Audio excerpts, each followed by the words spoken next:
Olá amigos, olá amigas, estamos aqui novamente como prometido.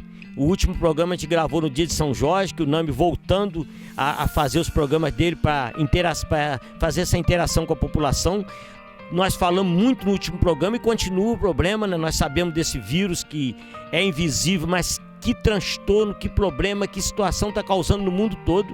E não poderia ser diferente do Brasil, né? Que é um país em desenvolvimento, a gente sabe que a economia nossa não é sólida. O problema de saúde dele, da gente também, sempre a saúde pública sempre teve problemas. Não é só a saúde pública não, que o NAMI fala sempre, até os planos de saúde. Você vê que em Friburgo nós temos diversos problemas aqui com a Unimed, com São Lucas, que são particulares, mas que há uma deficiência muito grande quando o tratamento é mais rigoroso, ou um tratamento mais intensivo. Nós sabemos que é difícil, e agora mais ainda. Então é só mesmo pedindo a Deus. A gente sabe que Deus é bom, Deus está agindo o tempo todo, Deus é misericordioso, mas nós sabemos que o tempo todo não devemos deixar a coisa ir se acomodando. O que a gente sente é igual ao isolamento, né? As pessoas começam a ir para a rua, as pessoas de idade, o NAMI falou, nós temos aí muita gente reclamando. Ontem mesmo um senhor reclamou, só tem 2 passagens de ônibus agora para o idoso, mas é o que o NAMI falou, não é ser ruim, não é nada, não. Isso aí é uma questão de saúde, uma questão de vida, uma questão das pessoas entenderem que a sua vida está em jogo.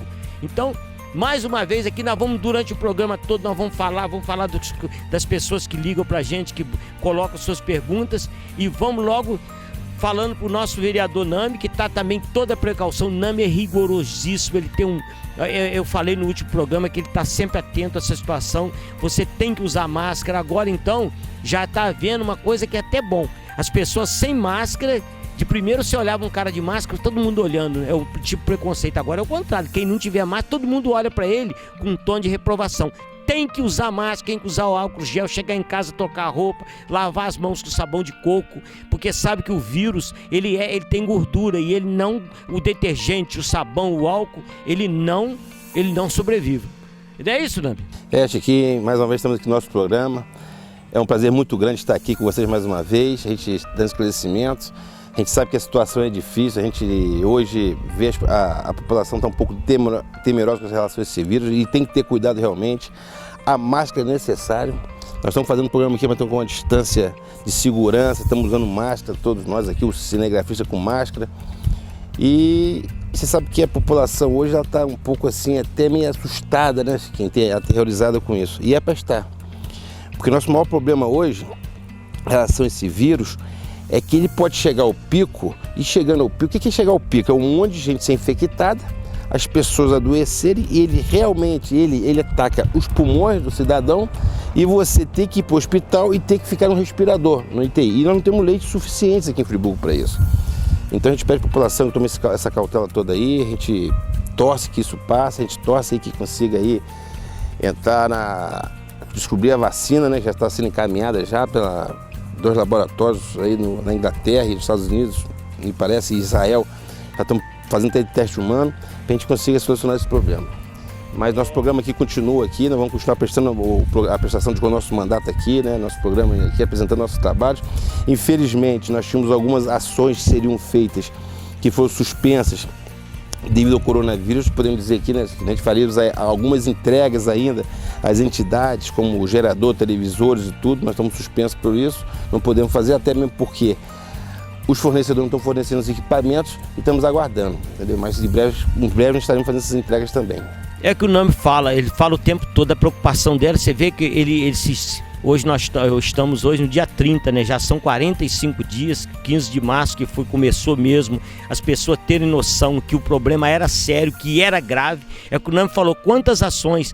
Já tinham as televisões para entregar, os televisores para entregar no Lar Abrigo Amor Jesus, já tinha os condicionadores de ar que ele sempre quis, como fez na Casa dos Pobres, conseguiu botar para dar mais conforto aos acolhidos, e a dificuldade que nós temos. Então as pessoas perguntam muito, aqui mesmo, vou começar logo, porque o programa é 1 hora, parece, a pessoa fala, 1 hora é muito, pro NAMI não é, porque ele tem muita coisa para falar. Né, NAMI? Nosso amigo Vitor do NAMI, os hospitais todos estão voltados para o Covid-19. Mas é engraçado, parece que todas as outras doenças não existem mais. Tem gente morrendo, continua gente morrendo de câncer, de AVC, de trombose, de infarto. Meu irmão tinha uma cirurgia de joelho, sente dores horríveis, tá tomando morfina, eu tenho que arrumar até receita. E não podia não me haver uma situação mais de flexibilidade. Os hospitais, essas pessoas que estão igual meu irmão sofrendo, meu irmão tem 68 anos, isso, depois inclusive ele falou que vai ligar para o NAMI para depois fora aqui em off. Manda me ligar aí. 68 anos, tomando morfina. Não, mas essas cirurgias não teriam que estarem sendo feitas? Com certeza, Chiquinho, essa cirurgia tem que ser feita, tem que ser feita, não pode radicalizar.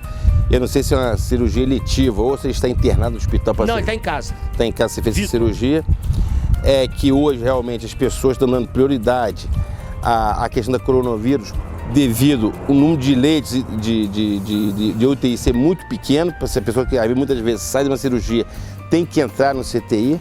Então todas as cirurgias eletivas estão suspensas não só em Friburgo, no Brasil inteiro, no estado inteiro do Rio de Janeiro.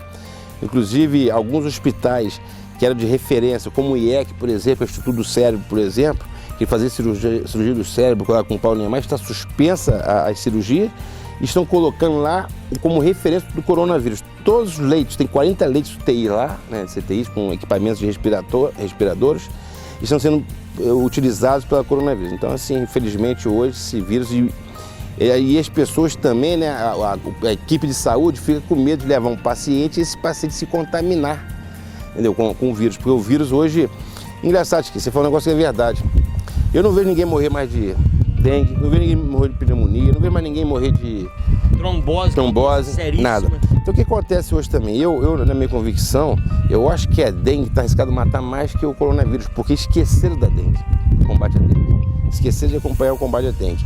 A gente sabe que a dengue tem pessoas que podem ser complicadas, né, dengue hemorrágica e levar ao falecimento também. Hoje a gente vê que as pessoas estão muito demoradas com isso, qualquer espirro, qualquer gripinha que as pessoas ficam, já se acham que estão com coronavírus, tem uns sintomas diferenciados. Infelizmente no Brasil hoje nós não temos recurso financeiro nem material humano para fazer o teste em toda a população. Então fica esse isolamento e as pessoas ficam restringindo essas cirurgias nos hospitais. Infelizmente tem sido isso realmente, não é só em Friburgo, isso é em todo o estado do Rio de Janeiro, em todo o Brasil. Às vezes a pessoa fala, não, por que o NAMI falou do Hospital do Cérebro? Sabe por quê? Porque o NAMI se interessa muito e o filho dele, que é um menino de ouro, que não trabalha na rede pública, já ajudou no Raul Sertã, na época nem recebeu, pessoas haviam interpretado de errado. Ele é um senhor neurologista, fazendo inclusive, ele está se aperfeiçoando em Parkinson, ajuda muita gente e ele trabalha no Hospital do Cérebro. Teve um menino, inclusive um médico que se formou com ele, que teve no CTI, para vocês terem noção da gravidade que é isso, um médico com toda a segurança num hospital que não é um hospital comum, não é um hospital de rede pública. Esse rapaz teve no CTI. Tem o Dr. Felipe aqui, que é um cara espetacular de Friburgo, que já teve coronavírus. Então, para vocês verem que não é uma coisa que as pessoas ficam só na fantasia que não existe. Existe, é claríssimo isso, só que as pessoas têm aquela parte da população que é descrente. O NAMI vê o que ele falou aqui das cirurgias, do HN1, por exemplo, que é um problema sério, que todo mundo sabe, que esses dias mostrou na coisa que a pessoa não morreu de Covid, ele morreu do HN1.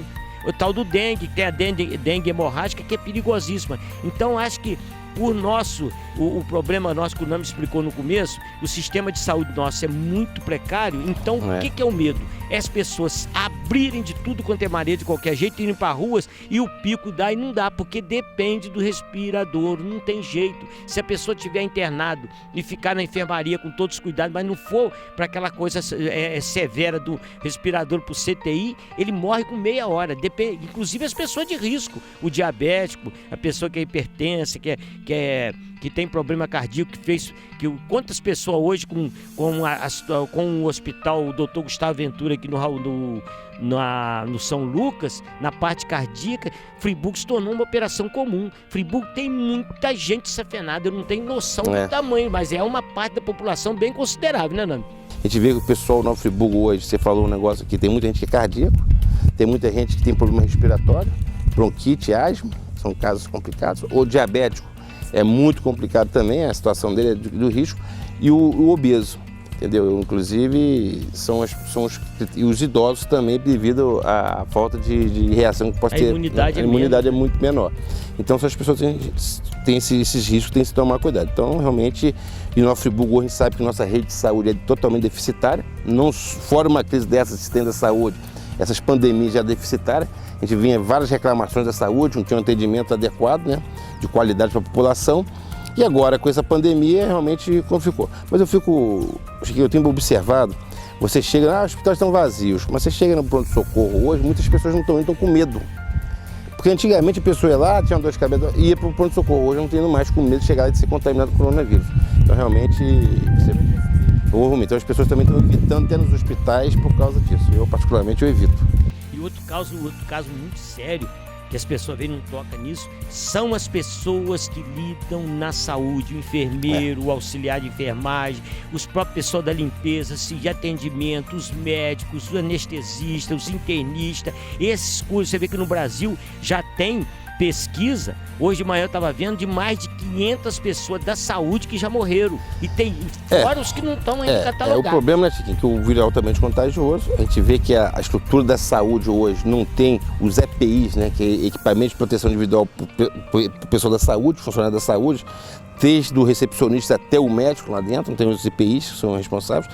E não tem também, muitas das vezes, nem questão de recursos, a questão também não tem os equipamentos para serem vendidos. Você vê que a China aí começou, os Estados Unidos foi lá e comprou toda a carga, deixou para os países. Então o vírus fica muito exposto. Tinha hospital, por exemplo, que você não tinha nem álcool gel para fazer a higienização das mãos dos atendentes. Então você vai proliferando isso. Então você pega e o pessoal da saúde fica muito exposto também. A gente pega aí, todos os pessoas estão mais expostos com isso e realmente muitos se contaminam, entendeu? Fica diretamente no fronte direto. O contato é direto. O Nami aqui, ó. Lourdes do Centro, mora no Alberto Brown. Ela falou: Nami, o seu trabalho é bom, sempre te acompanhei. Agora, Nami, depois do dia 15 de março, quanto mais a população, a hora que a população mais precisou do governo, o governo é omisso. Fica só falando esses negócios de live, mostrando nas redes sociais que negócio que vai fechar, que não vai fechar. E qual é o papel da Câmara nesse momento? Lourdes. Olha só, Chiquinho, a Câmara, na verdade, ela tem uma função restrita, é bom que o pessoal saiba, muito né? restrita nesse sentido. Nós não temos poder de execução, a execução se tem. Eu acho que nesse momento tem que unir forças, né, para desenvolver, tentar ajudar o município de algumas forças, né, que nós podemos ter de conhecimento até político, mas a Câmara em si ela fica ali de sobreaviso, que tiver que votar algum projeto de emergência, decreto de utilidade pública, alguma coisa que vá para ajudar. Mas de forma de execução não tem nenhuma, ação nenhuma. O que nós podemos fazer realmente é fiscalizar as verbas que estão vindo. E fomos praticamente, o Friburgo hoje, quando aconteceu a questão quando começou a fechar o comércio, né, que eu acho que nós temos que rever um pouco essa posição, Chiquinho, a cidade parou, a prefeitura em si parou também. Eu acho que, já falei no programa passado aqui, repito, eu acho que a questão da assistência social ela tem sido um pouco inoperante em relação a isso. Nós já falamos isso aqui, eu passei agora de manhã, antes de vir aqui para o programa, gravar o programa aqui, a fila da Caixa Econômica estava subindo as Browns, estava quase na Eduardo Sallusti, já estava passando a Eduardo Sallusti, ali. Quer dizer, eles podiam botar algum entre postos, né, da Caixa Econômica, em orientação. Que mora no corredor. Ele falou: Nami, então, meu Deus do céu, o município, o próprio Supremo falou que os municípios, os governadores têm independência. Ele não podia botar guardas municipais ali para separar aquele pessoal, para dar distanciamento. O distanciamento tem distanciamento, então muitas pessoas próximas, e você também, se você fizer 2 metros de distanciamento, eles vão virar para lá no Cordoeiro, tanta gente que se tem. Eu acho que deveria haver alguns entrepostos da Caixa Econômica, então a Caixa Econômica funcionar 24 horas, porque você, na verdade, você faz um isolamento que não está acontecendo. O que é a questão de isolamento hoje? Você tem um distanciamento da pessoa para que as pessoas não se contaminem. E segundo informações que se tem da medicina, uma cutícula de saliva que caia micro em alguém, que você se toca na boca, no nariz ou nos olhos, você se contamina. Então as pessoas ficam mais aglomeradas ali, entendeu? E eu quero até deixar aqui registrado aqui a dona, a padaria. Ali da Monte Libro, é Dona Emília. Dona Emília, que é do nosso amigo Fernando, do Saninho ali. São pessoas solidárias, são pessoas que têm... Já distribuíram 2.000 pães. Tem umas pessoas que são solidárias com esse Fernando ali, os proprietários ali, o Sanin também ali. Eles têm assim, uma índole muito boa, uma índole solidária. Dá de parabéns a eles, que estão vendo o sacrifício das pessoas que estão naquelas filas ali, aguardando para tentar pegar o auxílio emergencial. Entendeu?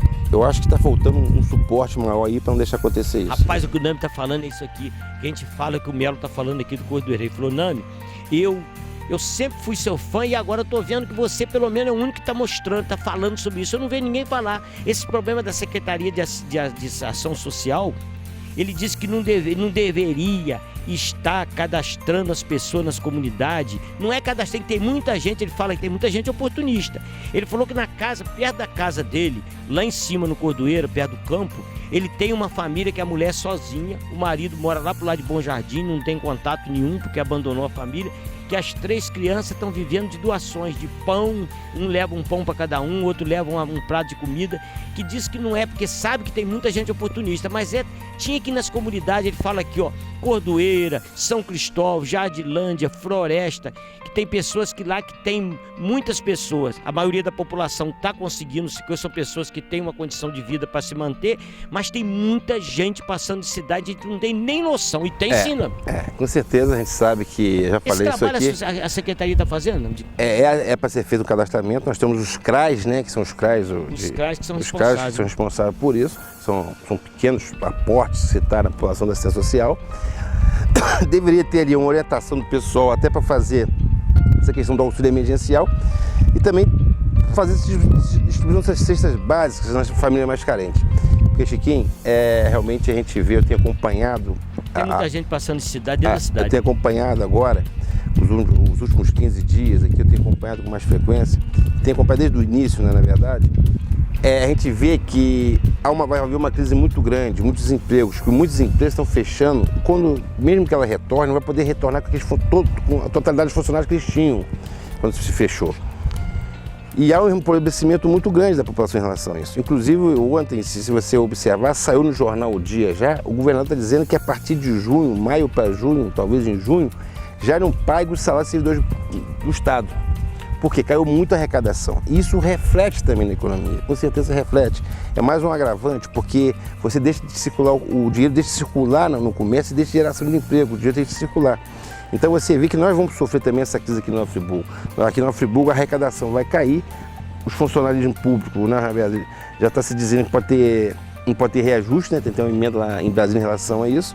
Quer dizer, vai haver um empobrecimento muito grande. Então a assistência social nesse momento é muito importante para dar o suporte às famílias mais carentes. O pós-coronavírus, Chiquinho, talvez seja pior que o coronavírus. Porque vai ter muita gente com depressão, vai ter muita gente falida, muita gente desagregada, porque às vezes a gente sabe que a dificuldade financeira, o estresse, desagrega as famílias, muitas separações em relação a isso. Então e como a fome entra numa porta, a moral sai da outra, então nós vamos passar uma situação muito crítica. Então hoje eu tenho falado isso na Câmara lá de Vereadores, lá já falei esses dias, que a gente comece a limitar os gastos também da Câmara, até com o pessoal, porque a arrecadação vai cair, entendeu? Que a gente tenta, estou perguntando quanto ao limite de gastos, porque hoje nós temos, já sugeri à Câmara também, que a gente vota hoje, para o próximo mandato que a gente vai votar, que a gente não vote mais reajuste, entendeu?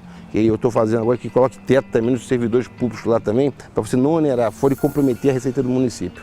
Eu acho que a gente tem que ponderar hoje, se um governo é uma coisa mais austera, porque a gestão pública, na verdade, ela vai voltar recursos para a saúde, vai voltar recursos para a educação, porque o cobertor vai encolher. E a gente sabe que se a gente deixar, historicamente, a gente pega os funcionários mais bem remunerados dos municípios públicos, né, da esfera municipal, da Câmara de Vereadores, tem que evitar essas coisas. Então, eu fico um pouco olhando isso, porque eu tenho certeza que ano que vem vai haver uma crise muito grande. Se a gente não conter as despesas agora e fazer uma programação para o ano que vem, vai voltar recurso, como sempre faltou para a saúde, sempre o recurso foi curto, vai ser mais curto ainda. Que essa arrecadação vai se cair, que os poderes públicos, né, os entes federativos, né, tanto a União quanto os estados e os municípios, vão passar por uma dificuldade financeira muito grande. Tanto é que já há uma discussão em Brasília, hoje faz uma emenda, uma PEC constitucional, que fique congelado o salário de servidores públicos federais durante 4 anos, ou então se reduza 25% ou 30% do salário dele proporcionalmente à carga horária. Então, Chiquinho, isso é uma projeção que se faz dos economistas, a gente sabe que isso vai refletir na economia do país. E refletindo na economia do país, a gente sabe que isso é uma recessão e diz que é uma depressão, que é pior que a recessão. Então, as pessoas vão ter emprego, as pessoas vão ter uma inflação, muito poucos recursos gerando, então a gente tem que se prevenir. Então eu acho que a população hoje, o pós-pandemia que eu falei hoje, vai ser bem pior do que a pandemia, porque muita gente vai ficar depressiva, muitas pessoas vão ter problema de coração, de infarto no peito, infartando, porque o estresse leva a isso. Então a gente tem que tomar as cautelas totais em relação a isso. É o que o Nando está falando, isso aí não adianta. Você é igual jogador de futebol. Eu já vi muitos jogadores que falam, não, eu prefiro jogar num time grande e receber menos do que jogar num time pequeno com um salário alto e não receber. É o caso. As pessoas vão ter que ser conscientes que não adianta. Cada um está vendo o seu lado. Cada um puxa a sardinha pro seu lado. Mas vai chegar um ponto que já aconteceu com o Estado aqui, ó. No governo anterior do Pezão, vocês viram a tragédia que era. O Corpo de Bombeiro, que é uma instituição, eu falo instituição sagrada, que tem verdadeira adoração ao povo. Eu vi, nunca esqueci, no RJ do Rio, um primeiro sargento aposentado que trabalhou quase 40 anos e o cara indo no quartel central para almoçar, para comer, para fazer alimentação, porque ele não tinha nada em casa. Então, vai chegar um ponto, ele tem que ter lucidez, saber, não adianta, todo mundo vai, incorpora isso, gratificação incorporada, daqui a pouco vai pagar como, rapaz? Não tem condição de pagar. Você tem um problema hoje, nós passamos o governo do estado, por exemplo, teve funcionário do estado, aposentar pensionistas, ficaram 5 meses sem receber. Recebendo cesta básica. Cesta básica. O estado, para se pagar o funcionário, ele fez um empréstimo consignado para se descontar na folha do funcionário. Olha só que foi isso. Para depois parcelar. O funcionário tem que fazer o empréstimo em nome do estado e depois disputar como fosse consignado. Então, para a gente evitar esse caos hoje, eu acho que vai ser uma arrecadação, vai cair muito. A gente tem uma projeção hoje que eu vi a Federação do Comércio dizendo, o presidente da Federação do Comércio dizendo, que hoje 70% da população hoje, mesmo que volte aos estabelecimentos comerciais, não tenha a vontade de voltar ao consumo. Quer dizer, então a gente faz aí que vai se cair no mínimo de 30%, 40% da arrecadação de impostos. Hoje nós temos a crise do petróleo, o petróleo hoje está mais barato o barril, porque antigamente, né, essa crise parou tudo. O dólar disparando? O dólar disparou, quer dizer, caindo o preço do petróleo, a arrecadação do ICMS do estado é muito menor, o consumo de petróleo tem sido muito menor no estado também, então os maiores arrecadadores de petróleo que gerar o ICMS e o petróleo, caiu muito essa arrecadação. A energia elétrica, por exemplo, caiu o consumo, também está aqui a arrecadação. Então, de todos os setores está caindo a arrecadação do estado do Rio de Janeiro e do município. Então, isso vai refletir na nossa economia. Eu gosto que as pessoas, que às vezes tem muitas pessoas que vivem numa realidade diferente.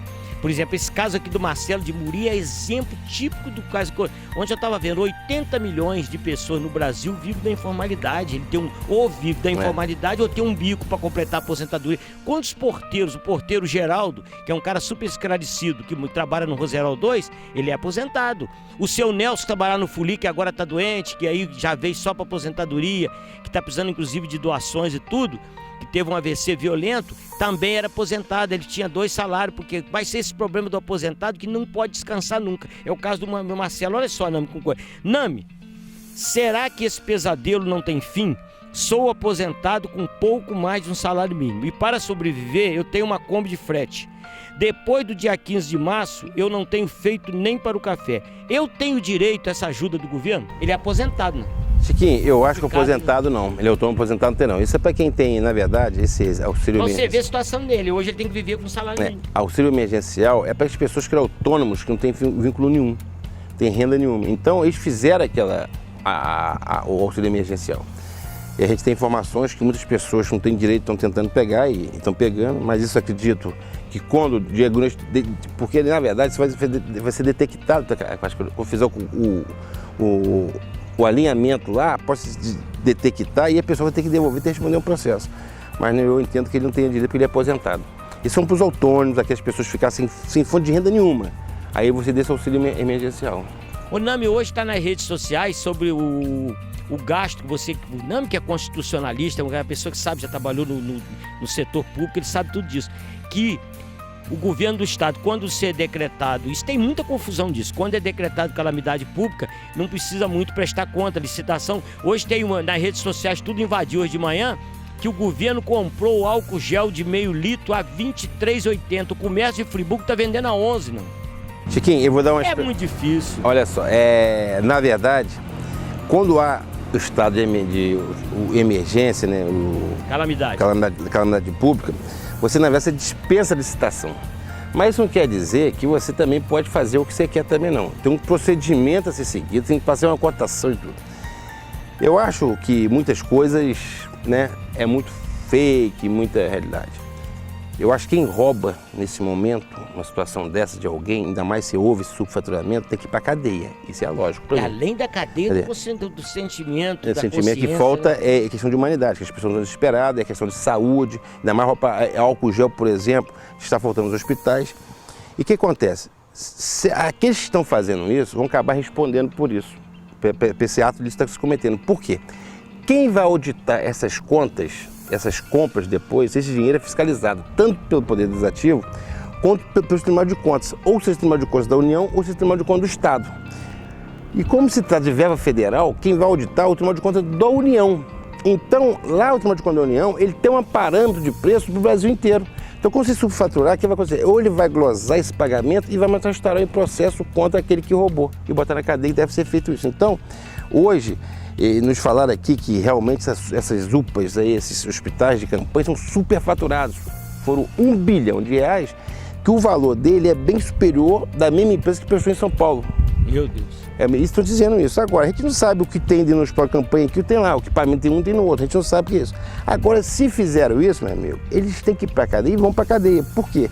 O Tribunal de Contas, quando for fazer o levantamento e apurar, vai ver que houve subfaturamento, porque o Tribunal de Contas da União ele vai pegar do Brasil inteiro, vai estar no estado de São Paulo, quando pagou, vai estar no Rio de Janeiro. E já há denúncia em relação a isso. Entendeu? Então, eu acho que nesse momento tem que ter os hospitais de campanha. Eu acho que Friburgo, por exemplo, você vê que é um desperdício de dinheiro público, uma má gestão. Eu fico envergonhado quando eles construíram aquela tenda ali em Conselheiro Paulino, em vez de ter pego o dinheiro que vão gastar lá 10 ou 12 milhões só para montar aquele equipamento, pegava esse dinheiro e acabava de fazer uma estrutura no Hospital do Câncer ali mínima, com divisórias de... Como é que fala? Com divisória mesmo, né? De gesso, né? Gesso. Não, mas de gesso a gente fala agora.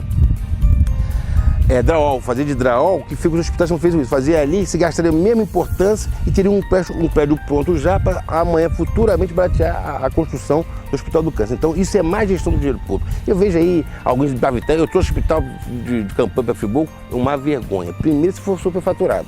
Segundo, não ter aproveitado o dinheiro lá para aproveitar esse recurso só de montagem aqui, ter feito aquela estrutura que já tinha ali para você construir o Hospital do Câncer. Agora, é necessário o hospital de campanha aqui, aumentar os leitos das UTIs? Com certeza é também.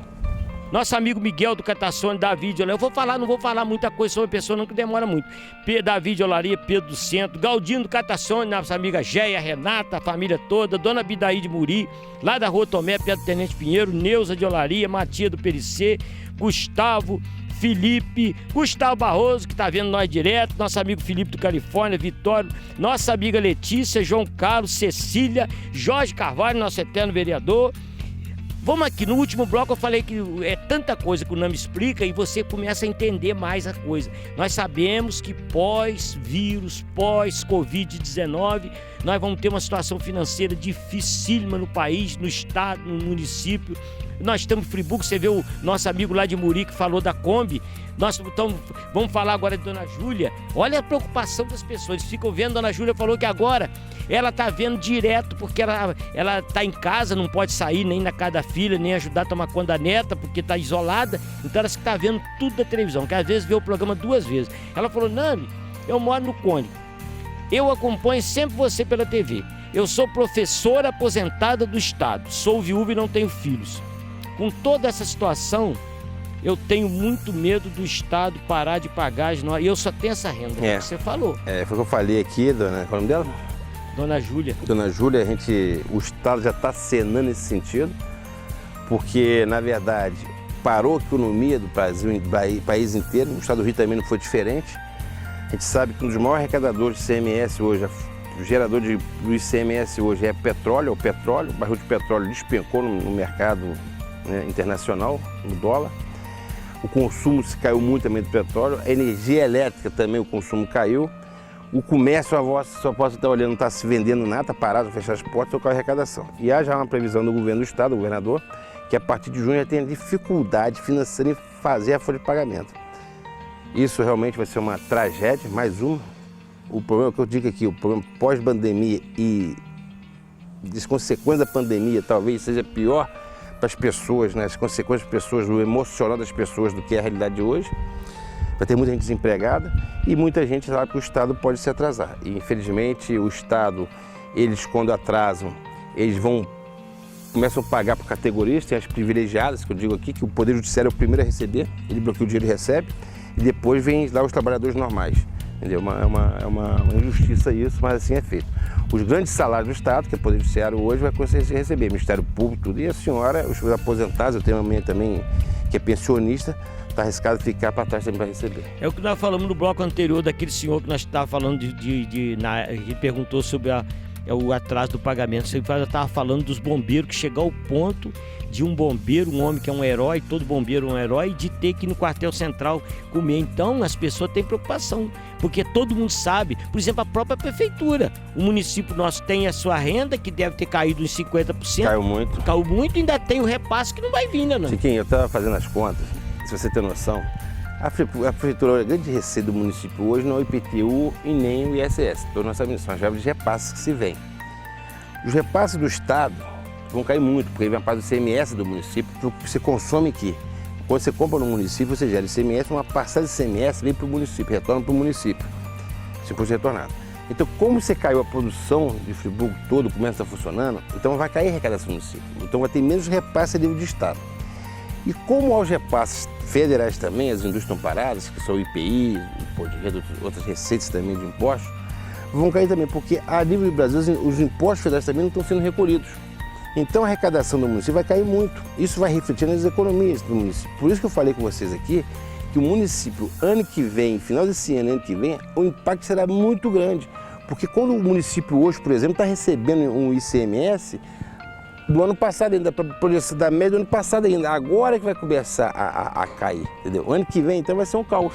Isso é uma engrenagem. Vai ser engrenagem. Então, ano que vem, se a gente não tomar cuidado aí, se a prefeitura não fazer um saneamento nas despesas todas, começar a sanear tudo, com folha de pagamento, com despesas com as economias, será uma terra arrasada da prefeitura. Você não vai ter nem como pagar folha de pagamento praticamente. Não só a prefeitura, como a Câmara de Vereadores também. Porque a Câmara de Vereadores, por exemplo, ela recebe um percentual, que eu acho que é demais, 6%, que Brasília hoje está tentando baixar para 4%, 4,5% da arrecadação da prefeitura para a Câmara, e vai refletir na Câmara também. A receita da Câmara.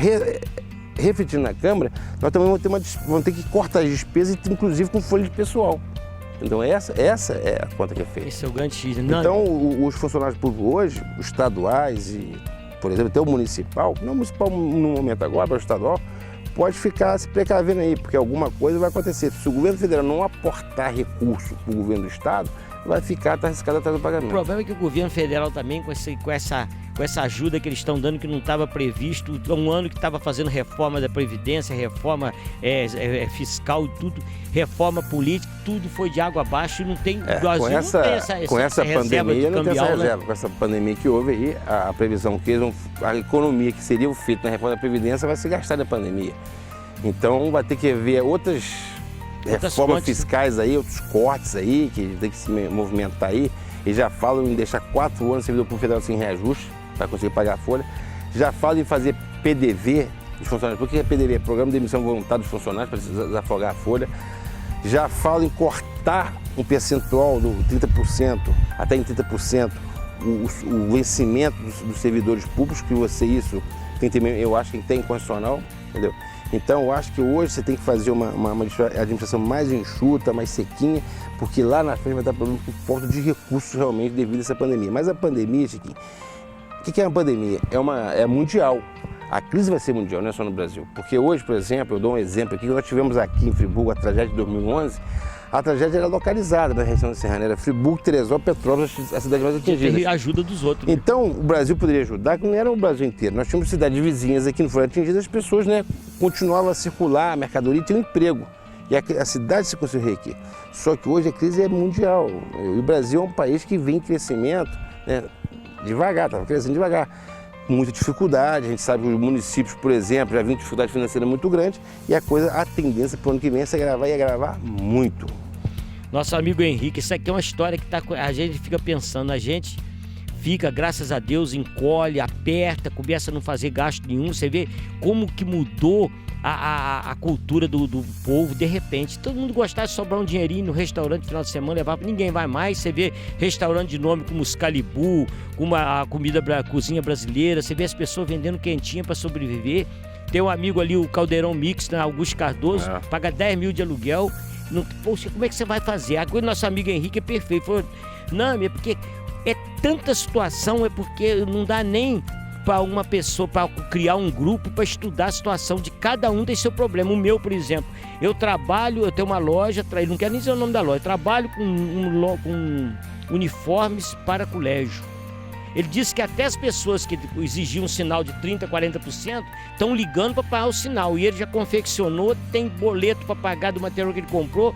E talvez esse ano ele viu um país como a Holanda de primeiro mundo que falou que antes de outubro não começa as aulas. Aqui no Brasil nem deve ter ano letivo mais. O problema maior hoje, quando você vem numa crise da economia... É efeito cascata, né? É efeito cascata. Então vai surtir. Então, geralmente você vê... vai haver um custo bem maior para o Estado, porque muitas pessoas, muitas famílias que perderam seus empregos, muitas pessoas vão perder o poder aquisitivo que tinham. Os filhos, praticamente, muitas pessoas vão migrar seus filhos da escola particular para a escola pública. Vai ser para a escola pública. Então vai sobrecarregar a rede pública municipal de ensino também, e até estadual, porque as pessoas vão perder as condições financeiras de pagar a mensalidade escolar. Então, por exemplo, um por desemprego, outro porque o negócio não tem que fechar o negócio dele, outros porque o negócio não está dando rendimento, lucro ainda vai engatear direitinho, devagar. Então as pessoas vão pegar muitos alunos da rede pública particular, vai se migrar para a rede pública. Isso quer dizer o quê? Que você vai ordenar mais o município ainda com despesas. Você vai ter que ampliar a rede municipal de educação. Então, eu vou falar a você, pós-pandemia, a crise econômica, se você não tiver uma projeção para ver o que vai acontecer, é muito grave. É igual o sistema de saúde, está ruim hoje, lá na frente vai piorar. Por quê? Muitas famílias vão poder pagar o plano de saúde, o plano particular de saúde, e vai ter que utilizar o sistema SUS de saúde, o sistema público de saúde, então vai sobrecarregar também. Então, você tem que fazer, o poder público hoje tinha que ter um planejamento hoje, de visão futura que vai acontecer. Então, ele tem que começar a se programar hoje, o próximo prefeito de Friburgo, ele tem que fazer um planejamento. O que ele vai cortar de despesa? Tudo não vai ser como antes, né? Não vai ser como antes. Ele vai ter uma escola com mais número de alunos, vai ter que ampliar a rede municipal de educação, ele vai ter uma saúde com mais demandas dentro da saúde, vai ter que tentar estruturar a saúde de uma forma, eu acho que primeiro passa por formatizar, né? Depois para você controlar. Então, o Estado vai ter mais despesa em relação a isso, porque as pessoas perderam o poder aquisitivo. Entendeu? E você sabe, quando você começa a cortar despesas, você vai cortando os essenciais. A saúde é essencial, mas a primeira coisa, pessoal, não paga o plano de saúde, vamos pagar, porque o plano de saúde é caro. Entendeu? É caro, então é caro. Então, vai sobrecarregar, vai haver, o município vai arrecadar menos e vai ter uma demanda maior, um custo maior para o município. Esse nosso amigo aqui está falando, Zé Luiz, ele tem 2 filhos, pode dar o nome do colégio, não tem problema, Nossa Senhora das Mercês. Ele disse que tentou de toda maneira pagar um desconto, eles não estão aceitando. Então o que ele vai fazer? Ele falou, Chiquinho, eu acho justo ele receber, mas receber porque não está havendo os funcionários, mesmo que estão recebendo, eles não estão lá dando despesa de luz, de água, de café, de alimentação, não tem toda aquela estrutura funcionando que o colégio está fechado. Mas eu fui lá 2 vezes, minha esposa foi, foram irredutíveis. Então eu já estou apertado, eu não vou pagar e vou esperar abrir lá na frente negociar. Você vê a situação do povo. Né? Aí você vê, ele já está com dificuldade financeira. Seu Zé Luiz, ele vai sair dali. Tem um negócio na Assembleia que andou tramitando para 30% de desconto? Não passou, não? Não, passou das aluguéis e despesas. A escola está discutindo, a questão das escolas está se discutindo isso, acho que se vai pagar, se vai pagar. Mas tem a bancada da escola, tem a bancada do... Eu acho que, na verdade, cara, as escolas também têm essa despesa estrutural ali. O que poderia fazer a escola? Não sei se estão dando aulas... como é que fala? Os alunos, estão fazendo para os alunos. Virtual, né? Virtual, não sei como está fazendo a escola, mas se não tiver, poderia tentar fazer um ajuste aí. Os aluguéis, por exemplo, dos imóveis, por exemplo, a Justiça determinou hoje que você pague 30% do valor do aluguel do imóvel comercial. Por quê?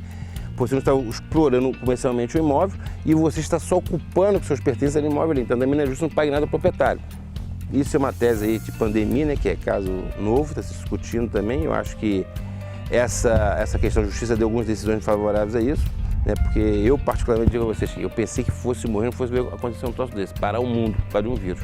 Eu pensei que era só na ficção, eu digo isso é coisa de Deus, isso é coisa de Deus, porque Você vê que a natureza hoje, os pássaros, teve um país aí com uma manada de pássaros, fazia tempo que não aparecia, mas era aparecer. Macaco entrando nos prédios, você viu? Macaco entrando nos prédios, pássaros cantando, onças, os rios, Veneza, por exemplo, você vê os peixes nos rios. Esses dias mandaram uma foto de Caraí, da praia de Caraí limpa, cristalina a água. Então eu acho que também, depois da pandemia, também o homem também vai mudar os seus costumes, que sirva de lição também para alguma coisa. Que deixa alguma mensagem para a gente aqui. A gente vê que parece que o isolamento social que você passa as pessoas para dentro de casa, a família se une, né? Porque a família está muito desunida também. As pessoas ficam na modernidade hoje, você chega numa casa, os caras estão no WhatsApp, um conversando com o WhatsApp, às vezes nem conversa todo mundo no WhatsApp, internet, televisão. Entendeu? Então hoje a gente vê que talvez isso é uma lição que passa. E as pessoas vão mudar os costumes, com certeza vão, até mesmo você, eu particularmente, desde pequeno, meu pai tinha uma formação, chegava e tem que lavar as mãos, botar a pé na cama e lavar as mãos. Já sabe que lavar as mãos é uma coisa fundamental. O maior transmissor de doenças, não só hoje o vírus, é através das mãos. Você bota alimentos e tudo. A boca tem milhões de bactérias. Bactérias. Então você começa a mostrar os costumes, as pessoas hoje. Vai ser difícil as pessoas chegarem ao ambiente, voltar a frequentar os bares, né? Vão ficar sempre com receio enquanto não vier cessar isso de novo, essa vacina que tem a certeza que vai curar. E também a família, né? A família, os valores de família, talvez isso as pessoas começam a ver, dar valores que não davam. Eu conheço as pessoas que falam assim, que saudade da vida que eu tinha, e reclamavam da vida. Muitas pessoas reclamavam da vida o dia inteiro de estar saudade da vida que tinha. Entendeu, Chiquinho? A liberdade de você poder fazer, você não ter perigo de ser contaminado com nada, ter a segurança do seu ente querido não pegar uma doença e morrer de repente, né? Transitando nas ruas, né? Um vírus desse.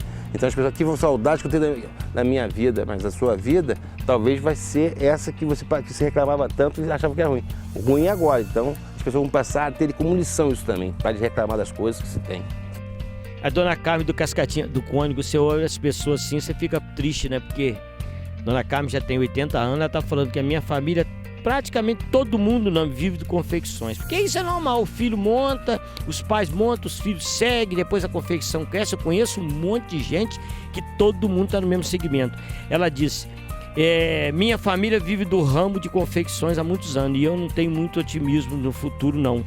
Já não estava muito bom, agora a tendência é piorar. Ela falou assim, será, ô Namba, eu fico vendo, é muita hipocrisia. Teve uma reunião que o prefeito falou que ia liberar 30% das confecções para fabricar máscara.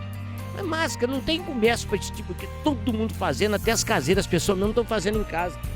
Puxa vida, sabe que não pensa, joga para a plateia porque não sabe a despesa que a gente tem, carro financiado, empregado para pagar. Eu tenho não, visto... mesmo segmento Friburgo que trazia muito recurso. Segmento Friburgo que vai ser muito prejudicado. Todos os segmentos, hotelaria vai ser prejudicado, o comércio vai ser prejudicado. As confecções serão muito prejudicadas, todos serão prejudicados. Por quê? A confecção, por exemplo, eles têm dois problemas. Primeiro, que ele compra matéria-prima, produz e vende, certo? Para receber e pagar a sua... Esse material, geralmente, sacoleiro bota na mão de vendedor. Muita gente hoje, eu tenho informações que muitas empresas estão devolvendo mercadoria, não estão cancelando pedidos, já comprou matéria-prima. Muitas empresas também não estão se pagando a confecção, e a confecção por si própria, ela geralmente tem um volume grande de funcionários ali, com um custo muito alto. E a gente sabe, quando terminar, que eu falei, repito aqui, quando terminar essa pandemia, que voltar a normalizar o comércio, por exemplo, não vai haver aquele consumo que haveria, que existia já. Vai vir gradativamente aumentando. Tanto é que tem uma pesquisa da Federação do Comércio também, que de fato 70% da população não está propensa a voltar ao consumo de imediato. Então vai haver uma crise muito grande. Eu acho que essa relação do comércio, eu tenho observado, eu tenho tentado, a gente tem que fazer uma flexibilização, primeiro preservar a saúde, mas de acordo com também gerar emprego. Não podemos deixar que o Guedes fale um negócio, o ministro Guedes falou a verdade, não podemos sufocar a economia, temos a economia respirando pouco, pelo menos. Vamos sufocar ela, para não morrer, então ela fica respirando. Se nós pegarmos hoje, que eu vou te levar aqui na rua hoje, você vai ver muitas pessoas andando nas ruas, de Friburgo mesmo, Friburgo, sem máscara. Já passamos agora, dei um exemplo aqui, aquela fila da Caixa abraçando as pessoas. A fila da Caixa Econômica Federal, por exemplo, ela chega a subir a Monte Lemos, chega lá meio caminho das Browns, passa quase próximo a Sarah Brown. Aquilo ali é desumano, é imoral. É imoral. As pessoas sem proximidade ali. Então o que eu acho? Eu acho que se nós fizermos, nós cidadãos friburguenses, começarmos fiscalizarmos o outro, a coisa melhora, você pode funcionar. O que tem que ser feito? Eu acho que nós estamos hoje, vai entrar no pico, mas o pico vai entrar se a gente não tomar as medidas preventivas também de higienização e as cautelas devidas. Não adianta você fazer um fechamento do comércio e as pessoas na rua transitando. Será que só a farmácia, o açougue, a padaria é que não pega coronavírus? Só os outros comércios que pegam coronavírus? Será? Será que no supermercado não pega coronavírus? Será que na farmácia não pega coronavírus? Olha o número de farmácias que tem abertas em Friburgo, olha o número de supermercados que estão abertos em Friburgo, açougues. Então, eu acho que isso tem que ser feito aqui, as pessoas, eu já tinha falado isso com o prefeito e vou repetir aqui, é você fazer uma flexibilização da economia da seguinte forma. Por exemplo, você dá algumas normas rígidas de segurança, de higienização para os comércios, funcionários. Por exemplo, o funcionário que é de risco, daqueles critérios de risco, não vai trabalhar, vai ficar em casa. Todos os funcionários, os colaboradores têm que trabalhar com máscara e álcool disponível de higienização em todo espalhado das lojas. A loja ser passado água sanitária com água, higienização da desinfecção que eles falam, 3, 4 vezes por dia, de manhã, à tarde e à noite, na hora de fechar. E todo comerciante que tiver, lavar sua calçada durante a noite. Quando fechar, se obrigar a lavar a calçada com essa água sanitária e água lá para tirar. E você faria o quê? Quem descumprir as normas rígidas aqui, estaria com o alvará cassado. E você suspenderia os 2 alvarás dos seus vizinhos também. Então você fiscalizaria seu vizinho para fazer e você também. Porque se eu passar a fiscalização pegar. E outra coisa, a fiscalização. Qualquer pessoa que entrasse no estabelecimento comercial tinha que estar com a máscara, não atenderia as pessoas, né? Evitaria atender as pessoas com a máscara e antes de entrar, higienizasse as mãos. Então, Chiquinho, você faltaria o comércio de uma forma devagar e você também não deixaria lá, por exemplo, o estabelecimento comercial, você tem 4 funcionários vendedores, faz um rodízio, 2 trabalhadores, amanhã trabalha 2, na carga horária reduzida, intercalada. A ideia é perfeita. E você evita que muitas pessoas possam circular dentro da sua loja, no máximo 2, 3 clientes por vez, entendeu? Então você controla isso. Agora você pega, a Casas Americanas não passa coronavírus, tá pessoas na fila, a Caixa Coroa não passa coronavírus, é pior que você tem. O Itaú então, hoje está uma fila quilométrica. Então se você faz uma regra dessa forma, você consegue controlar o vírus. Por quê? Você começa a higienizar tudo, começa a educar as pessoas, ao se fiscalizar. Você, cidadão, usa uma máscara na rua aí, rapaz. Você começa a fazer a campanha educativa e você começa a controlar. Como é que você pode me explicar esses países que estão, chegou no pico, por que parou? Você sabe por que parou? Eu tenho analisado, parou porque parou de crescer a doença, contaminou todo mundo, morreu, tinha que morrer? Não. Parou que as pessoas vão tomando os costumes, a consciência de se higienizar, de usar máscara, ter os cuidados devidos. Então você vai cair na China, por exemplo, morreu mesmo no Brasil. Santa Catarina voltou a ter o shopping, né? Mas com rigor total. Não, mas então você chegar no shopping, a banca só de máscara, higienizando, o cara botando ali. Tem segurança na porta. Não, higienizando as mãos quando chegar, com máscara todo mundo, entendeu? Então você faria higienizar os 3, 4. Então você voltaria a flexibilizar o comércio, deixar a economia respirar. E outra, eu repito aqui, será que os supermercados, os bancos, as açougues, as padarias, as farmácias não contraem o coronavírus? Estão imunes ali tem imunidade ali dentro, tem algum ar que não deixa contaminar através do vírus? Quando contamina? Essa é a questão. Na Páscoa você viu. E será que eles têm todos os critérios de higienização das lojas, expondo álcool gel na mão dos clientes? Não tem. Então, se você faz isso, você vai controlar. E você poderia até fazer o seguinte, Chiquinho, as farmácias, por exemplo, eu faria se eu fosse prefeito, olha só, hoje vai abrir lado A, então você tem para diminuir, hoje o lado A, lado ímpar, né, lado direito do comércio abre, amanhã lado esquerdo. As farmácias, por exemplo, você podia intercalar uma farmácia também para diminuir a circulação das pessoas. Então você faria o negócio funcionar, entendeu? Você faria o negócio funcionar de uma forma bem rigorosa, bem e eu acho que Friburgo hoje não se faz isso, talvez também tenha uma recomendação do Ministério Público lá, o prefeito fica com medo, mas o Ministério Público está muito fácil, né? Ele recebe, tem um funcionário público, o custo dele é certo no final do mês. Agora, a pessoa está no emprego ali, cada emprego que você tira de um funcionário do comércio, um balconista, que você fala, um vendedor, são 5 empregos por trás dele. Eu não sei se sabe, essa conta é assim.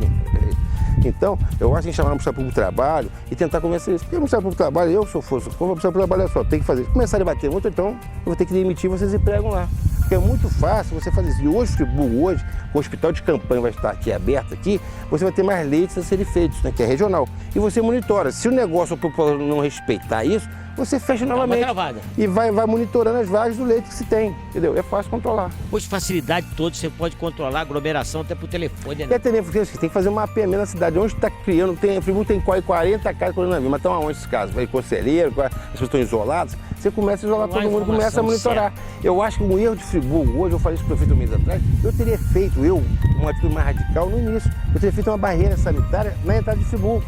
Colocaria lá, meu amigo, você vai para onde? Febre, então onde? Ah, você de fora? Não, volta. Eu não deixava entrar. Porque esse vírus que entrou são as pessoas de fora, não tinha Tem a aqui não. temperatura, que é uma coisa que logo morre. Então é fácil você controlar também. O caso do Otávio aqui, eu conheço o Otávio, vende seus biscoitinhos amanteigados, o cara maravilhoso, tem um filho policial, que é um cabo, já gente fina. Otávio da Ponte Saudade, Nami, eu sempre achei você um bom vereador. Não é medroso, já é uma grande coisa. É atuante, tem competência e ajuda instituições. Eu sou voluntário do Lar Abrigo Amor Jesus. Agora tocou no coração do Nami. E sei do seu trabalho lá. Lá tudo que acontece a gente sabe, a gente comenta entre o voluntariado todo. E tenho certeza que as instituições de caridade, isso é importantíssimo, vão ter sérios problemas. Isso aí. Você já brigava, Nami, por causa da subvenção. Você tem visto como é que tá isso? Olha só, você do Lar é voluntário. Ontem, Otávio, ontem ou anteontem, nós estamos tentando pegar a subvenção do Lar, já muita Que dificuldade. já atrasava antes, né? O Rogério, coitado, ele já tem poucos cabelos, poucos estão caindo em relação a isso. O Francisco, coitado, os cabelos brancos, mais brancos estão ficando, vai acabar ficando careca também, o Douglas, toda a direção ali. O Laje tem ali 1000 voluntários que têm ajudado ainda, e o Laje tem passado dificuldades. Por quê? O Laje é uma instituição que ele não tem um aporte financeiro de fora. Como tem ali, ninguém deu aporte financeiro a ele. Ali são não doações. Tem uma instituição mãe, né? Algumas pensões chegam em mínimas ali, que não suportam o preço, e eles tinham ali, faziam uns eventos, né? Festa do pastel, o Yakisoba e o bazar. O bazar não está funcionando, o Yakisoba não pode AVT também, porque tem que fazer totalmente isolamento do laje ali, que são os idosos, né? Que é um alto risco ali dentro, se pega um idoso daquele ali. Então as instituições estão com dificuldade. O Rogério ontem me falou particularmente, está tendo que suspender alguns contratos de trabalho e vão ter como pagar. E nós fomos ao prefeito, eu fui ao prefeito, realmente a subvenção estava um pouco atrasada, apertamos o prefeito e conseguimos, né, que ele pagasse a subvenção. E pedi a ele que ele evitasse atrasar as subvenções. E ele me disse um negócio que eu fiquei meio preocupado em ter paciência para o Rogério. Rogério, o prefeito me disse o seguinte, que a arrecadação caiu muito, e que ele talvez não vai poder cumprir em dia, mas que vai tentar fazer o possível. Então nós vamos ter que, realmente, nós vamos ter que passar dificuldade, nós vamos ter que ficar em cima, continuarei cobrando insistentemente isso. Eu acho que são pessoas ali que precisam desse recurso, estão ali dentro. A instituição não tem onde aportar recurso para botar ali, e ali vive muito de doações e de voluntariado. É um voluntariado ali é muito grande ali, as pessoas dão de parabéns, as pessoas que estão ali, são realmente pessoas que merecem nosso respeito. Falando do Otávio, a gente dá parabéns a todo mundo. A todo mundo, todos os voluntários ali. É engraçado, eu tenho trabalho com as duas instituições, tanto a Casa dos Pobres quanto ao Laje. O número de voluntários do Laje é bem superior do que o número que tem na Casa São Vicente de Paulo. E eles falam, a Casa dos Pobres é rica. Não é rica, não, é uma casa muito pobre, realmente ela é muito pobre mesmo, ela tem uma dificuldade financeira muito grande. Ela tinha, né, não sei até onde vai suportar isso agora com essa crise, ela tinha uma entidade no Rio que aportava alguns recursos, que estavam ficando difícil também. E a Casa dos Pobres agora está tentando depender de uma subvenção também. Então, as duas são complexas, né? As duas situações. Imagine hoje, nós temos aí em torno de 300, mais ou menos, 290, 300 acolhidos dentro das duas casas. Há uma diferença que o Laje, ele pega só os idosos, né? E a Casa dos Pobres pega os idosos e os especiais também, os especiais também. O Ângelo, por exemplo, lá está lá há 40 anos na casa, especial, e tem vários especiais lá, A gente conhece lá nossos amigos, o Gelson, por exemplo, está lá há quantos anos? A irmã fala muito, não, tem uma senhora que foi para lá para cuidar da mãe. A mãe morreu e ela está lá há 40 anos. Então tem a Janete, por exemplo, da Casa dos Pobres, por exemplo, ela foi para lá para trabalhar, depois resolveu ficar por lá. Ela mora lá, a Janete, não quer sair de lá. É aqui de uma coisa do bazar, isso é a Casa dos Pobres. Então, são duas instituições que têm características diferenciadas, né? Até o perfil delas, dos acolhidos, mas são casos que precisam de recursos. Então, a gente tem que realmente, é uma preocupação nossa muito grande em relação a isso, eu tenho cobrado dos prefeitos.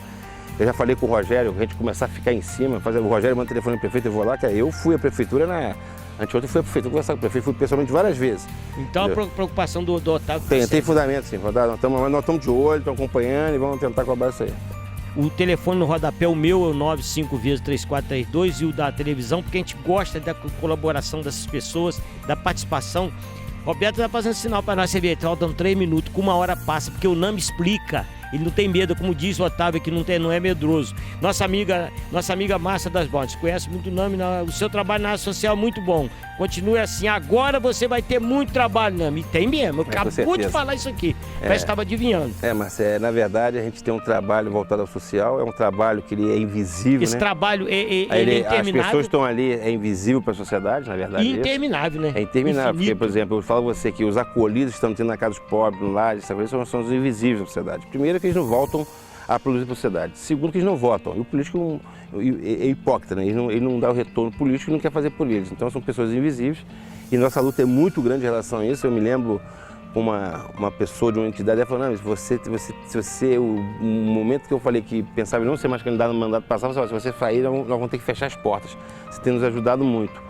Então, eu acho que, eu sempre falo, eu sempre falei, quem me botou no mandato mais uma vez foi Deus, quem me reelege é Deus, porque ele, com toda dificuldade, eu acho que as pessoas não votam em mim por causa de coisas, outros que sabem que do nosso trabalho nós temos de defender aquelas pessoas, porque eles são invisíveis, eles não têm a quem falar, eles não gritam quem está ali, os acolhidos, entendeu? Então a gente tem que fazer, alguém tem que fazer por eles, eu acho que o ser humano é o primeiro lugar, né? São pessoas que já dedicaram a vida deles a gente também, para construir isso que nós temos aqui. E eu acho injusto a gente deixar do lado, entendeu? E eu sempre falo, quando estiver no meu mandato, estiver no poder, eu vou tentar ajudar e continuar ajudando.